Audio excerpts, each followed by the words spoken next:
Welcome to the Aguna Monologues, where we'll be sharing the true accounts of people who survived get abuse.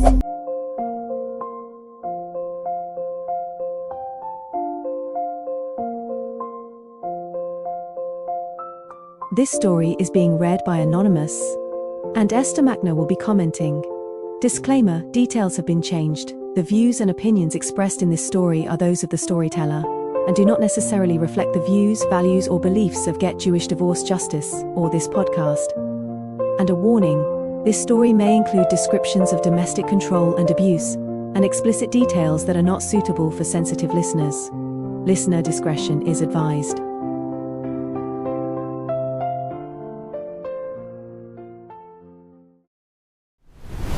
I was married for 25 years. I should have left a long time ago. It's not easy to leave this kind of man, the kind that you know will refuse to sign a get, the kind that will withhold the get as collateral to strip you of any financial support. 15 years ago, I managed to leave. We were separated for a while, and then I went right back to him. It was too hard to leave him permanently. I had little kids, and he used every tactic in the book to punish me until I capitulated. These kinds of people are impossible to live with, but leaving them is just as difficult. It opens you up to a whole another league of harassment and abuse, and can be much more dangerous. When I finally did leave for good, I just knew that I had no choice, even though I wasn't even sure I really wanted to go. I wasn't sure I could handle the consequences. Creating change is hard in the best of times because there's always a lot of resistance. And in my case, I knew the fallout would be devastating. I just wanted to comment that this is common in the cycle of abuse and the way in which the persona of the abuser operates, and also the victim. It's a form of as if brainwashing. It's like being in a cult of one, in which if you live daily with comments about you, your reality, etc., little by little, you begin to lose clarity as to what's normal, what's right, what's wrong. It's part of the tragedy of these kinds of relationships. Yeah, and you've seen this a lot when you were a prosecutor? Yes, when you were working with abused women. Right. When I was a prosecutor in the DA's office, I would expect that these women who were terribly abused would come to my office wanting to drop charges, and because they adopted the crazy rationale of their abuser. So if she spoke to some man on the corner, for whatever reason, crossing the street or whatever, that would be deserving of her being slashed on the face with a razor blade and scarred for life.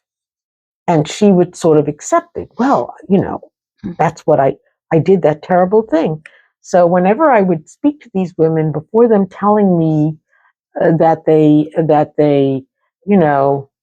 fell on the stairs 17 times, they weren't hit with a baseball bat, whatever, I would just ask, do you believe in God? Most people do. And I would simply say, do you think that in the eyes of God, taking a razor blade and slashing someone's face is a sin? Is it wrong? And for a moment, you would have a sense of like opening the window. But is it? Yeah. Where there's a heaven above and there's an earth below, and we all know that this is wrong, unacceptable.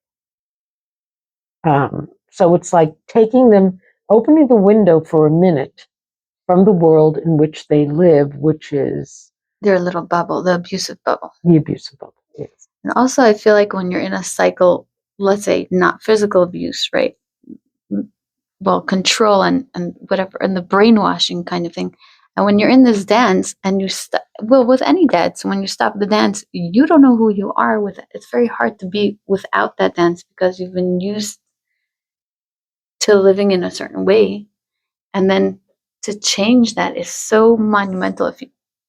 If you don't have the support, you're going to go back to the familiar, and it turns into your comfort zone after a certain amount of years. And oftentimes the abusers, part of the regular modus operandi is to isolate the victim from family and friends. Yeah, and a lot of times they're also love bombing. It goes from love bombing to being bad to being, there's enough good moments in there that kind of keep you off kilter. So you can't recognize that it's not 100% bad. It's not 100% good. It's a dynamic. And it's very, very hard to shift the dynamic without a lot of support. Right. And that's why you keep going back to the same dynamic. Right. And sometimes family have been so insulted by the victims not, we invited her for Shabbos, she never came. We try to do something good for her, and then her husband yells at us. So we're finished. We tried to help her the last 5 times that she complained about her husband, and she wants to leave him, and then she goes back. Yeah. So by that time, she has no one that she's connected to anymore. I'm continuing to read.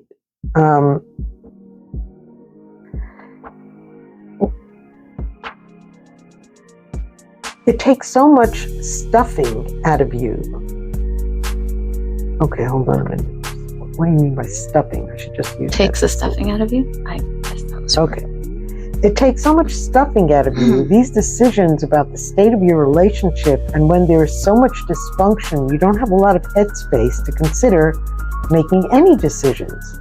It takes a lot to push you out of a dysfunctional cycle like mine was.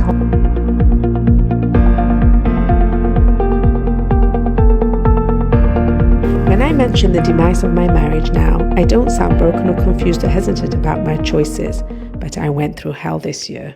I did so much work to get back to standing on my own 2 feet, emotionally and financially. It was grueling. It took so much work to even get to this place where I can even verbalize and speak about my experience. I got tons of therapy. Tons. I needed it so much. It was like physical therapy to recover from terrible injuries. I couldn't make a life without it. I felt like ever since I walked out that door, it's been one crisis after another. I spent money I didn't have on therapy. It was simply that critical. I actually still owe money to the therapists I have been seeing, and I have no idea how I'm going to pay it back because I didn't get anything in the divorce to cover it. Catalyst for divorce. About a year before I walked out on my marriage, I became paralyzed. My feet just stopped working. I could not walk on my own. Still, I attended a friend's simcha and I met Jill there. Jill was from California. She does a lot of energy healing and stuff. Someone introduced us and she caught onto my entire situation in 2 seconds. It was obvious to her that I was having a lot of issues in my marriage, not just the issues with my legs. What's going on? You're really struggling. Call me. Let's talk as soon as possible. I did call her, and she was so helpful. We spoke at length, and she was able to help me regain movement in my legs and a little more function in general. I was able to see that the dysfunction in my marriage was damaging a lot more than just my relationship with my spouse. I started to notice all the collateral damage. The real catalyst was my son's bar mitzvah. Simchas are supposed to be happy times, but all the work that goes into organizing an event can put stress on the people involved and their relationships. The strain of my already dying relationship caused all the ties to snap.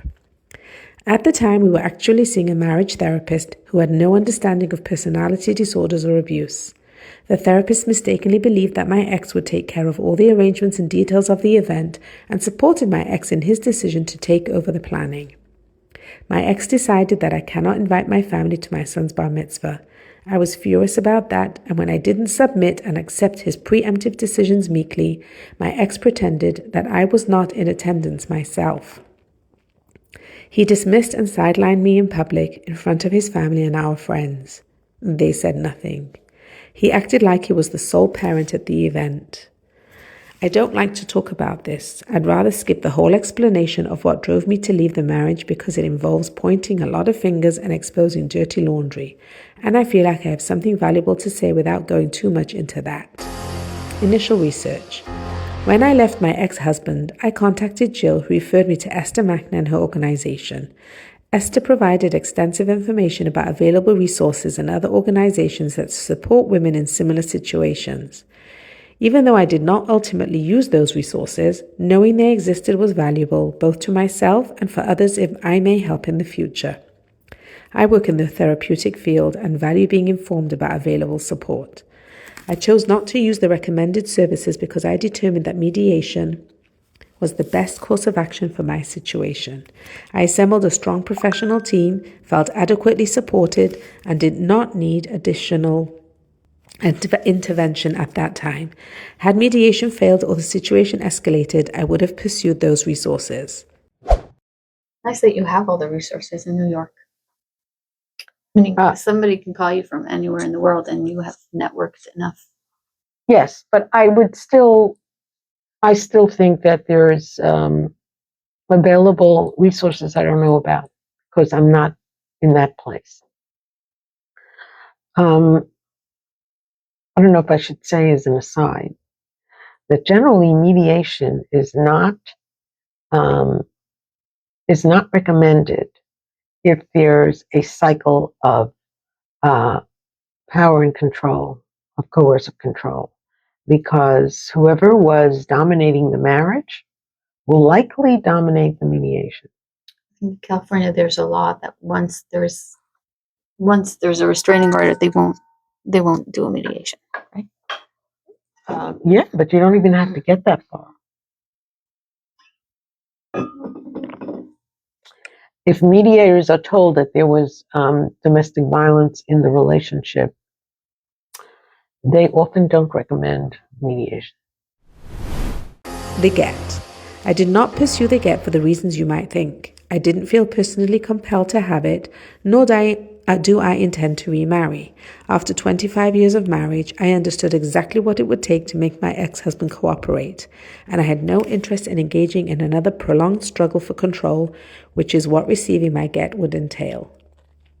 I also did not initiate a civil divorce. Although we were not civilly married, I was advised that under certain legal circumstances, a civil divorce is required. I didn't pursue it, and that process was handled through the arbitration and legal counsel that I hired.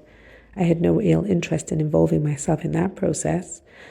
I could just state that different states have different laws regarding being married religiously. Like in New York, it's now deemed sufficient for being considered civilly married. That's not the case in California. It's not, because I've heard from Agunos in California that had to get a civil divorce after a certain amount of years married. Even though they were never registered as being civilly married? Yeah, I'll give you a name. Yeah, she went through the civil divorce and she said, why do I even need this? We're not even civilly married here. They were never married at all in California. They moved after they were married somewhere else. Oh, but they were married somewhere else. In Israel. They were married in Israel, so that's rabbinic. No. No. Israel, the state of Israel only has rabbinic marriage and divorce. So if you're married in Israel, you are civilly married under the state of Israel. Gotcha. And so there's comedy between Israel and America that they recognize marriages from Israel as being got it. So if you want to dissolve it, you do need a civil divorce. I believe so. Got it. Okay. But if she hadn't been married in Israel, she was just married religiously here with a rabbi, she wouldn't need a civil divorce. Right. Interesting. Okay. I pursued the get for one reason: financial survival. My ex-husband and I built lucrative businesses together. My name is on one of them, and we jointly own 2 residential properties. I had no access to any of the financial information after we separated. While I am not motivated by money for its own sake, I needed financial resolution in order to provide basic stability for myself and my children. Without resolving the get, those funds were effectively withheld. I had no money for food and no car to drive my kids around or get to work. Pushback. After gathering information, I decided to resolve both the divorce and the get through mediation. When I shared this decision with my Rav, he responded firmly that I must go to Bais Din and that resolving the get anywhere else was unacceptable. So, I know you don't agree with this one. no, I would just say that it's not that it's not acceptable, it's simply unenforceable. If you're going to try to resolve the get anywhere other than the Bais Din, it's not going to be enforceable. The court can't compel someone to give a get. They can compel someone to go to Bais Din if there was an arbitration agreement that they both signed that they're going to Bais Din. But they cannot tell anyone you have to give a get. And neither can Bais Din, apparently. And neither can Bais Din. And neither can Bais Din. I consulted with Adam Berner, a well-known mediation expert who teaches mediation courses, which said Rav attended, but when I informed my Rav of this, he strongly objected and insisted again that I could only proceed through Bais Din. He tried to discredit Adam Berner by asking if Adam was a rabbi, as if my ex needs a rabbi. I observed a pattern of discrediting independent, straightforward professionals when they were not acceptable to the husband. I then contacted the Bais Din of America in Manhattan and spoke with Rabbi Weissman to explore mediation options within a Bais Din framework. When I updated my Rav, he rejected this option as well, stating that the Bais Din of America was not sufficiently aligned with Hasidic standards and that the process needed to be done the Hasidic way, since my husband identifies as Hasidic. What is Hasidic about my ex? He didn't have a Rav. He certainly never went to Tish because he didn't have a Rav. He didn't daven 3 times a day, and he certainly didn't value davening with a minyan. He never learned or even held a sefer. It was almost comical. I was repeatedly told that Adam Berner was unacceptable because he was not a rabbi, and that Rabbi Weissman was not enough of a rabbi.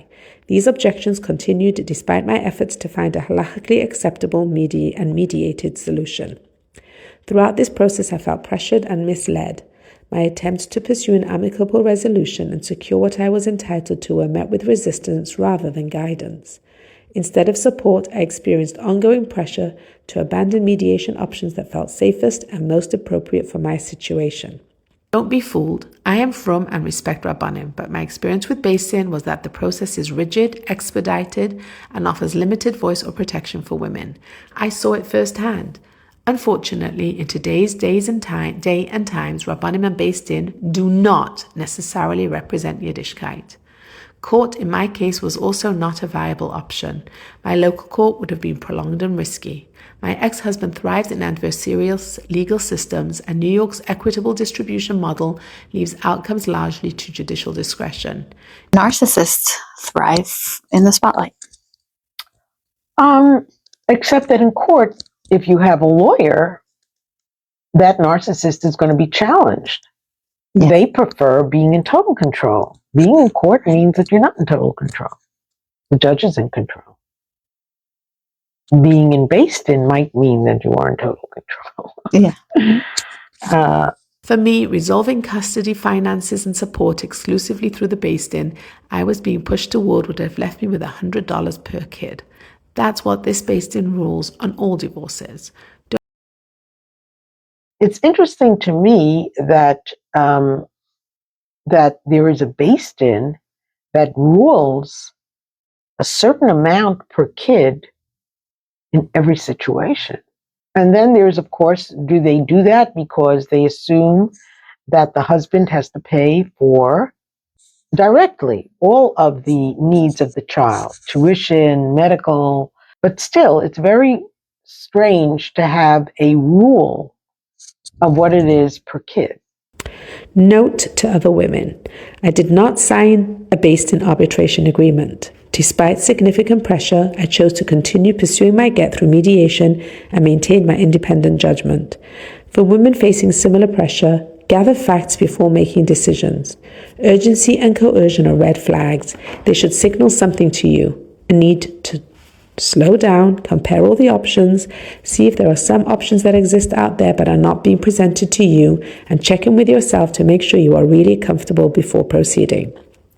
Different Bais Din operate differently, and options vary. Consult knowledgeable professionals and ensure your consent is informed at all times. Always consult with a competent lawyer before agreeing to anything in Bais Din. In other words, call Esther Macner.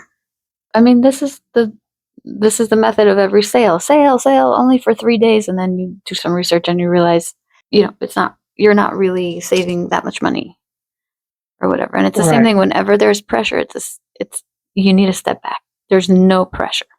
There's never real pressure. You could always buy the thing after the sale, and you could always, the get is going to come even if you don't do it exactly when the pressure happens. The problem with that is often that the men are the ones who want to postpone. They don't want to be under pressure to give the get. And they say, look, when everything is settled, then I'll give the get. The danger with that is that it invites extortion. In other words, then you have the get hanging over the entire negotiation, and he has the power to conduct the negotiation, influence the negotiation. And even if he doesn't mention it, everybody is aware. It's right, like it's hanging over. Like, that if you don't get the settlement with the kids resolved, there is no get. You know that it's hanging there. You know that everything you're putting in that settlement can tip, he could always tip the scales. So it's kind of like it's automatically a power imbalance. Right. So that's why some Bais Din, and I think it's an excellent procedure, like the Bais Din of America and the RCC, Rabbinical Council of America, demand that if you signed an arbitration agreement and you have submitted everything to our decision, then the get should be given first. First, the get is given. They, they hold on to it, but the get is given first, and then everything else is negotiated and determined based upon the evidence they bring, etc. Because the get has to do with whether these two people can live together as husband and wife, and everything else, like custody or finances, are extraneous. It's like a third party. It doesn't directly speak to whether or not the get is obligated. And that obligation is when the conditions of marriage have fallen apart. Mediation was the safest and most effective path available to me. I continued to insist on mediation and arbitration and ultimately proceeded that way. One primary mediator oversaw most of the process. Securing the get required sustained effort over the course of a year, involving multiple mediators and community members who repeatedly attempted to persuade my ex-husband to comply. Okay, so here's an aside. Yeah, the difference between mediation and arbitration is important. Mediation is an effort to resolve a dispute through a third party, which is voluntary. It can't be enforced. But it's very helpful when people are trying to get to a settlement that's fair and that they both will, agree to adopt. But it's not enforceable, even if you had a statement in a mediated settlement that he's going to give a get on this and this day or whatever. It's not enforceable. It's as if it wasn't even written. Whereas arbitration is a formal judicial forum for resolving disputes. It has the same power that a court would have after a trial. It would have the same power as a judge's decree. The award, it's called the award. the reward or the psak, the ruling of the Bais Din, can be enforced in a court of law if it's monetary. And they have to sign an arbitration And they agreement, have to sign an arbitration agreement, which compels arbitration. It means that they decided to step out of the court system and this freedom of contract, and we have decided that we're going to accept the ruling of our arbitrator. The arbitrator doesn't have to be a rabbi or a judge or a lawyer. They can both decide, we want Peggy Carmel to be our arbitrator. And if they both agree, then whatever decision the arbitrator makes will be enforceable in a court of law. So long as there's no bias, the arbitrator is not. Right, you could then go and show that the arbitration neutral. wasn't fair, and then you take that. I mean, you could always, argue with, even with a court's decision. When you're in a judge, you could always go back and. It's not easy. It's not easy. But there's no. You would have to have. There's certain paperwork that could possibly be filed to. You can do an appeal on the law. So you could also appeal the arbitration, but unless you have what to appeal, really, it should be legally enforceable. Well, in New York, arbitrations are not appealable. In California, they are. Interesting. Yeah. Wait, so Bais Din of America does arbitration, and some Hasidic Bais Din probably is more mediation. Or it could be arbitration. If they sign a shtar berurin, then it's arbitration. Okay. In a Hasidic Bais Din, it's also arbitration. I would say that it's a good thing, a very, a very optimistic reality where you would have community members intervening on your behalf.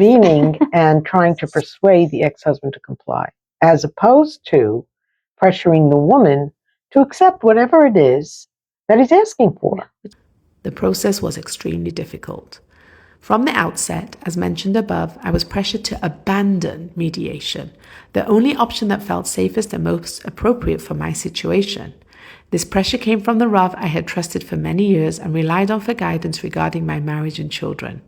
Instead of support, I experienced persistent opposition to positions that would have protected the interests of my children and myself. This was deeply distressing. Experiencing coercion from a trusted authority figure after leaving an abusive marriage was hard to swallow. I think there's a clinical term for it, and it's called secondary abuse.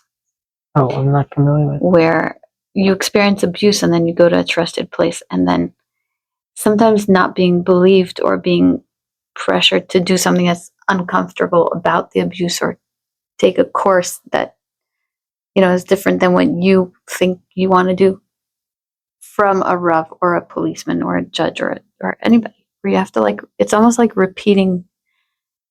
Yeah, it's even worse than the initial abuse, because you still have to contend with the initial abuse plus the additional complication of Which is why when I was in the DA's office, a lot of rape victims would not want to go to trial, because it meant that in addition to being victimized by the rapist, she's going to be on the stand, and the defense attorneys are going to thresh through her entire life to portray her as somebody who was a prostitute or something. Yeah. So and having to go through it and having to defend your position as a victim, which nobody even wants to be the victim. Even having to insist that you're the victim, that's already so demeaning. Right. But on the other hand, there are men who are falsely accused. They have to be protected also. Yeah. I wonder who chose her Rav. Was it he that chose her Rav? No, she says it's a Rav that she used for guidance for many years. And so she turned to him as a trusted person. Right. And she was very shocked to discover that that a lot of Rabbanim are great in a lot of areas, and in specific areas, all of a sudden. Mediation itself was slow and difficult. My ex-husband resisted nearly all agreements and sabotaged negotiations when outcomes did not align with his preferences. This dynamic was entirely consistent with his patterns of coercive control. They made reaching a resolution very challenging and, at times, nearly impossible.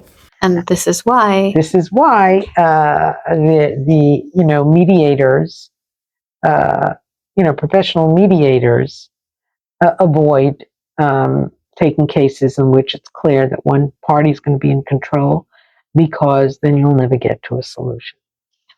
And where arbitration is better in the sense that the arbitrator's award is going to be enforced. My mediator repeatedly reassured me that the resistance I faced was not due to anything I had done, but rather reflected a broader belief system within which my Rav was operating. This was not either a comfort to me, as I have lived in this system all my life and continue to operate within it. I prefer to believe that my Rav's behavior does not reflect the system, maybe only the Bais Din system. Eventually, I was prepared to proceed to court. Shortly after it became clear that court was imminent, my ex-husband abruptly declared that he agrees to sign the get. I.e., if we can solve the logistics, is what he actually said. With rapid coordination among mediators and community members, the get was finalized. Final pressure and signing the get. When my ex-husband finally stated, if we can solve the logistics, you'll have your get, the process immediately accelerated. This was presented to me as a narrow window that could close at any moment. The implicit message was clear: agree quickly or lose the opportunity. This type of pressure is a well-known tactic. Decisions are rushed, preparation time is eliminated, and women are pushed to concede in order to secure the get. Pressure of this kind is a serious red flag and undermines informed consent. Sign the get, sign the get, the get, the get, the get. I didn't care about the get. However, my ex-husband was still able to use it as leverage once he realized that financial agreements might not go in his favor. The get became a tool to regain control. On the day the get was signed, many people were present: mediators, lawyers, and community members.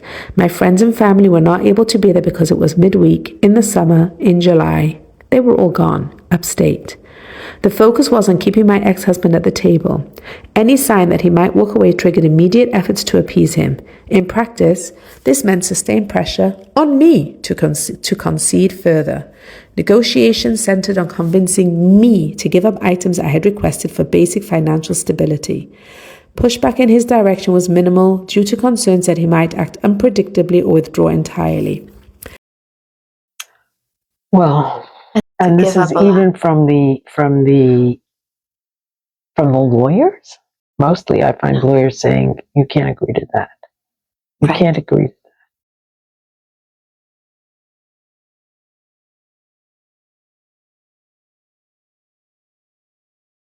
that. Again, I would say that that's why there is a need to improve the process in the Bais Din system. Some Bais Din are doing that. As a result, many I relinquished many terms I had originally and also it's always important to remember that you can't measure the religion by the people who practice it. Established businesses, shared properties, and assets in my name, I received far less than I was entitled to. Now, the question that I have is, where is the halacha in all of this? If there are properties in her name, then the question is, did she have it before she got married? If it's in her name, that suggests that it was gifted to her by the husband. It's in her name. So what did the halacha have to say about it? And did the Beit Din even care? No, apparently they didn't. It was important to make sure that he gives the get.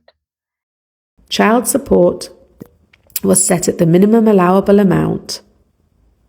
Ownership of my home was deferred for 5 years, leaving me in a state of ongoing financial vulnerability and giving him continued leverage over my life. So even with this whole team, her needs were not very well taken care of. Right. And especially when it comes to child support, according to Halacha, a woman is not required to support her child. Only a man is. He is the one that has to pay for tuition, and he has the full responsibility for child support. To summarize, I built this lucrative business together with my husband during the marriage, yet I received nothing from it in the divorce. My ex earns approximately $1 million a year, and I was pushed into accepting the absolute minimum financial settlement. I didn't accept the settlement because it was fair, but because I was financially and emotionally exhausted and couldn't afford prolonged legal battles. My choice essentially was, take this or risk everything. You made a face. What? You made a face. Yeah, my base is that if the get was not essential to her in order to remarry, could she have just said, I can't accept this, I'm going to civil court? I guess she could not. Right. Because... Or the people around her. Right. In the moment, may have muddled the waters a little bit for that. Right. And she was exhausted. Yeah. As a result, I was left struggling to pay basic living expenses with nothing to show for the years of contributing to the family's financial success. I signed the agreement knowingly, I received the get, and I'm free from the marriage, but the financial outcome was deeply inadequate. The process felt coercive and violating. That said, the emotional closure of receiving the get was real and significant. I want to make sure to emphasize that. I also want to remind you that I didn't want any of this. Leaving a marriage is not easy.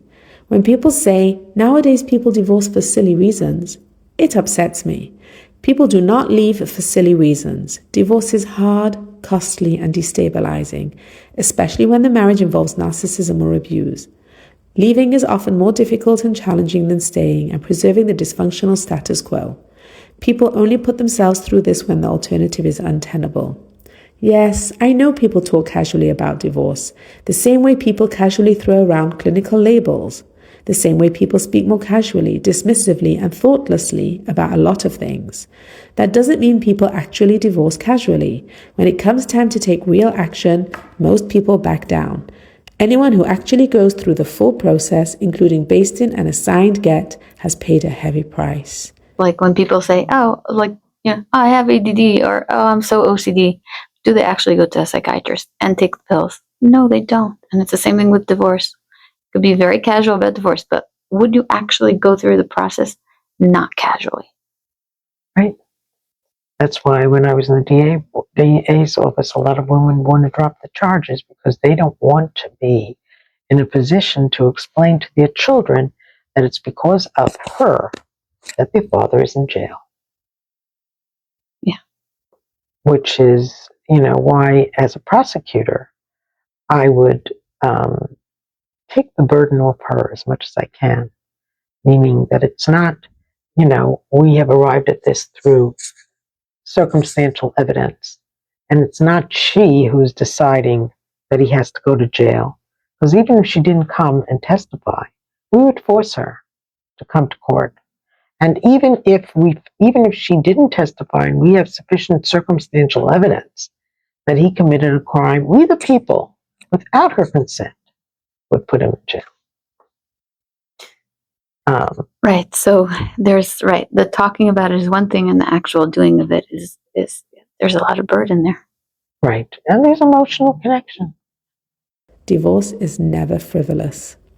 Do not assume you understand what happened in someone else's marriage.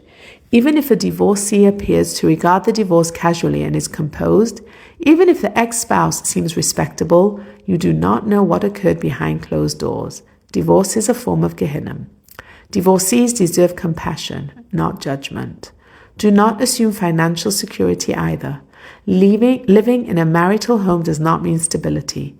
Payments can be delayed, credit can be damaged, and basic needs can remain uncertain. Appearances are misleading. I want to add an important point that is often overlooked. When a woman has financial stability during the marriage and the children were raised with a certain living standard, the sudden loss of financial resources becomes a powerful weapon. The parent with the money can use gifts, trips, and luxuries to influence the children intentionally or not, and this can create loyalty conflicts. When an ex-spouse is angry or vindictive enough to hold all the financial power, the woman is at real risk of losing the children. This happens far more often than people want to acknowledge. Over time, the children may begin to create a distance between themselves and the parent with financial stability in order to align with a parent who controls the resources and the comforts, especially older children who don't want to live in poverty or at lesser standard than they're used to. This dynamic is a form of parental alienation. Once financial stability is taken away, access to the kids often follows. The results are devastating for the mother, but also for the children themselves. I learned this the hard way. If you don't fight for the money, you risk losing your kids. Yeah, I've heard this a lot. And it's a covert kind of control over the kids. And the kids don't even realize they're doing it sometimes. Right. This is weird. It's kind of like brainwashing. It's a little culty. Also, the kids, on the other hand, if you stay, will lose all respect for you. They will adopt the position of the father, that she's useless, she's, they begin to take on the father's judgment of the woman because she is so powerless. Moving on. I am making a simcha soon. My son is getting married. The closure of the get was essential for me and for my family to move forward with clarity and dignity. I have also come to an important realization. Even if an agreement promises financial support, reliability is what really matters. Parnasa ultimately comes from Hashem, not from an ex-husband. I cannot survive by relying on someone who has proven unreliable. I will rely on Hashem and on my own efforts. I will be okay. I will move forward. Hashem has sustained me until now and will continue to do so. He knows the pain, the details, and the needs. We are not alone. Take a breath. You can let go a little. You are going to be okay. I can say that in my working with Agunot, I am always amazed at the strength of their faith and their sense of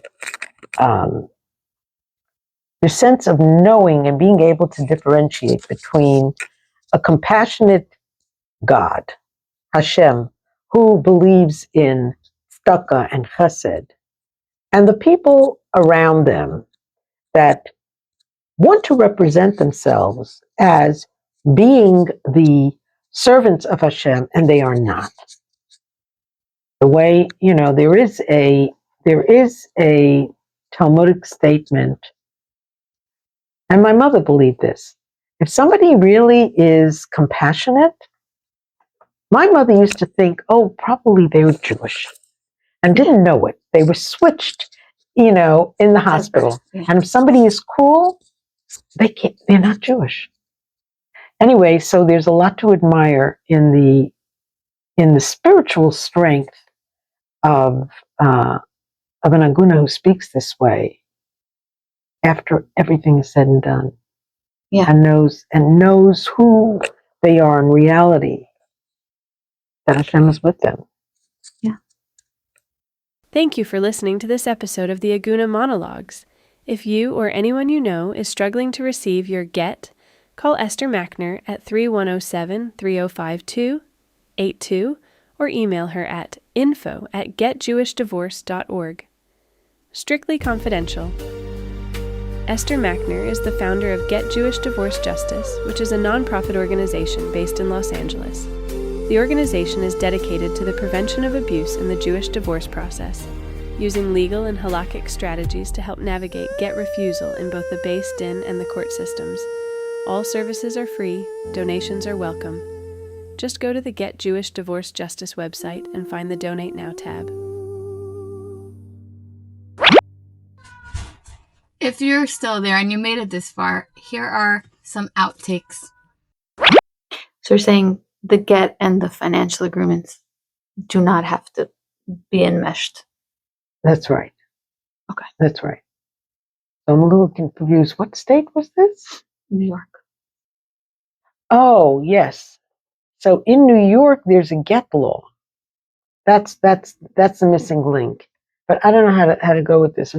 New York has a get law in which someone who is seeking divorce from a court, the court will insist that they first remove barriers to remarriage. That's the legal term, which basically means to give the get because you're removing the barrier for the other person to remarry if you got married religiously. And that's before they'll do any financial settlements? That's before they're going to give a divorce decree. Got it. But then it depends on who's the one who's asking. If it's the this is a long answer.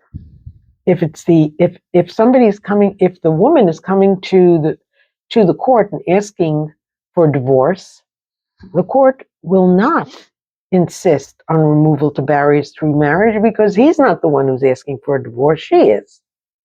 But then there is what's called a second get law. The first was like in 1983, and the second was like in 10 years later, or 1992, which basically said that if somebody hasn't removed the barriers to remarriage and is using the get as a form of extortion, or as the form of, I wouldn't use the legal term extortion, but like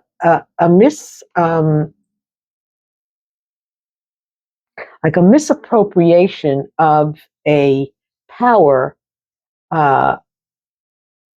over the negotiations for his benefit. If you can show that that's the case, then the court will consider under equitable distribution to give that party less of the property instead of 50-50, because it's equitable. The court can decide, it could be 80-20, and the court can also decide that she deserves lifetime maintenance. But you have to show that there was, a misuse of the power differential between the parties. Interesting. I have cases in which a woman was trying to get a get for years and gave up and went on with their life, not from. And then the guy comes and gives a get. And the rabbi is asking her to come pick it up. And I know a woman said, I will not pick up the get, despite the fact that she was pressured by her family, go get the get. Because I do not want to be in collusion with this, coercive, cruel system. So I'm not picking it up. Yeah, and then you have the agudas who could see the hand of Hashem, could see the dynamic. You could see where the dynamic leads them, and they could grow through it. They could hold on to themselves through it. Yes.